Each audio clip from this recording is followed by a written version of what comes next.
The broadcast is now starting. All attendees are in listen-only mode. Hey, good morning. This is Kim Yancey. I'm the co-founder and CEO of Live Happy, and welcome to Wake Up Happy. We have got a fantastic program for you this morning. Super guest. You're going to be so impressed with Shani Robbins as a professor, teacher, and so much wisdom. It's interesting, right? It's about wisdom, and so there's so much wisdom you're going to get this morning on this Wake Up Happy session. Hey, listen, I also want just to, I love it. We've got thousands of people participate in our Wake Up Happy sessions, and so I just want to say that we're looking at you, Deborah from Sonora, California, Becky from Modesto, Kim from Texas. Well, I'm from Texas. Who's this? Yeah, so there's Kim from Texas. People want to say welcome to Wake Up Happy. Also want to say to Michael in London, England, welcome to this Wake Up Happy session. So a few little call outs this morning to people that are tuning into the program. Also, for those of you that are on your computer, you'll see some slides and those kinds of things, but also we have people who are sending in questions. So if you, through this conversation that we're having, if there's some burning question that you'd like us to ask Shani, just go ahead and put that on our chat, and we'll be happy to get to it if we can, all right? So if this is your first time tuning in to Wake Up Happy, I want you to know it's a part of Live Happy, the Live Happy magazine. It's an award-winning magazine. We are on newsstands. You can get us at Barnes & Noble, places like Whole Foods, all over the country. We also are digital, so you can get us all over the world. We have a digital edition of our magazine, and you can also subscribe to it. So if you've not become a subscriber to Live Happy Magazine, I want to encourage you to join us. Join our movement to make the world a happier place.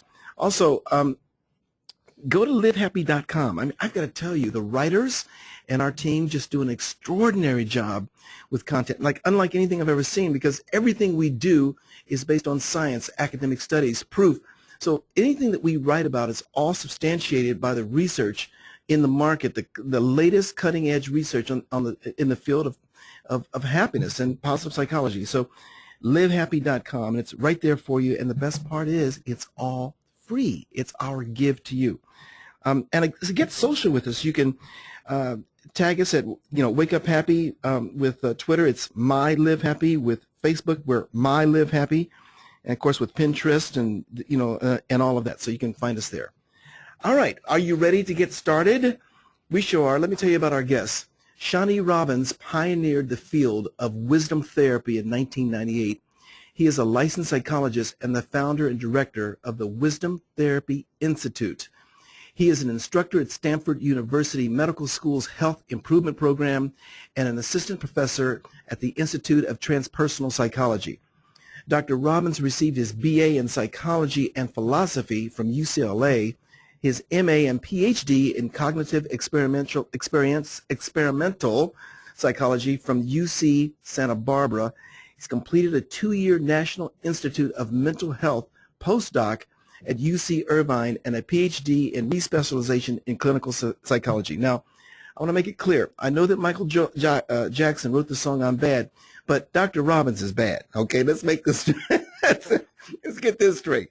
Okay, he has published and has given numerous clinical workshops, invited talks, scientific conference presentations, and corporate consultations nationally and internationally on wisdom therapy and its relationships to cognitions, emotions, stress reduction, workplace effectiveness, relationships, coping, emotional intelligence, performance, and organizational consulting. Wow. He is a member of the American Psychological Association, the American Psychological Society, and has won numerous awards. Dr. Shani Robbins, great to have you this morning on Wake Up Happy. Thank you. It's great to be there. I appreciate the kind introduction. Hey, well, listen, let's get right into, what comes to mind immediately is, what is wisdom? Give us, your take, obviously, your view of that. Yes. So there are multiple ways of looking at the concept of wisdom. Overall, it's basically how do we live more effectively? What is that a 90-year-old knows that we don't, and how can we learn that faster? And so if you interview 1,000 9-year-olds, they say very similar things about what worked well for them, what their regrets were in life, and so on. And so the question is, why can't we do some of that and have some of that, some of those skills in our 20s, 30s, and 40s before we get to our 80s and 90s. So that's kind of the overall picture on these things. And like you said, there's lots of good empirical evidence, lots of scientific data about each and every one of the skill sets. And I'll be going through those skill sets of what those are. And so, you know, there's well, let me ask you. Let me ask you. Sure. What drew you to this area of specialization, wisdom? Because I know no one who specializes in this, but what drew you to this? You know, it was very early interest, even pre-teens. When I remember being a child and thinking, someone told me thousands of generations came before us. And I remember the first thought was, that can't be right. Look at all the problems in the world and all the misery and the lack of happiness and conflicts and wars. And surely by now we would have learned to do a lot better being skilled living if thousands of generations did come before us. And then when I realized, no, in fact, there were thousands of years of generations, it became a lifelong interest of what is it that's not being transmitted? What are we not learning and transmitting from one generation to the other, and why is it so hard to learn, and why does it take so long? So that's been a 30-year interest, basically, from that initial inception. And let me ask you, what have you discovered in why we aren't? You know, why the errors or the challenges that we had 100 years ago still here with us today, and you know, the divorce rate and all that, you know, 50% of all marriages ending in divorce. In other words, what aren't we transferring? Why is this such a problem for us? Well, so if you think of wisdom as a set of skills, then it's not surprising that on average, most of us are not as skilled as we'd like to be. And what it takes to become more skilled, it's just like being more fit. You know, the fitness level in our country, for example, is pretty low on average. What does it take to get fitness? We actually have to take walks, walk into a gym. These are the things it's hard to do, and it's daily practice. And so when you target goals like wisdom skills or fitness, it has very specific kinds of exercises and they're very specific goals. And if you go after them with intention, then especially in ways and techniques that have proven to be useful scientifically, then you see results, just like going to a gym for a few months. And so in answer to your question, it's just hard to do because it's a daily practice. That said, those practices can be 30-second practices. They don't have to be anything dramatic, but it does have to be high frequency. And a lot of us sometimes get through the day and practice, you know, anger, anxiety, and other things rather than some of these wisdom skills. So walk us through some of those wisdom skills of development and cultivating and those skills to help you with your wisdom. Yeah, absolutely. So it's about half a dozen skills. One of them is mindfulness. So being able to be more present. So we get easily distracted. Our minds wander to the past and the future. Not being able to go to the past contributes to lots of anger and depression. Not being able to let go of the past. So things like forgiveness helps that, letting go of the past. And then anxiety and stress just love the future. So not being able to stay present, our mind jumps to the future. Will my girlfriend or boyfriend still love me a year from now, 10 years from now? Will they stick around, a husband, wife, and so on?